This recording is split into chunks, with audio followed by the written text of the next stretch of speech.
Hey guys, in this video, I'll show you how to change your Just Eat zone. Alright, so let's begin with the video. First things first, open any preferred browser and search for Courier Help Just Eat. After that, a bunch of different search results will be displayed on your screen.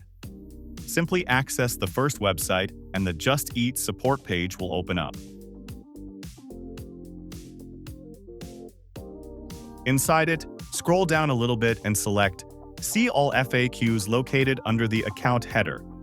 Again, scroll down a little bit and select Changing my delivery zone from this new web page.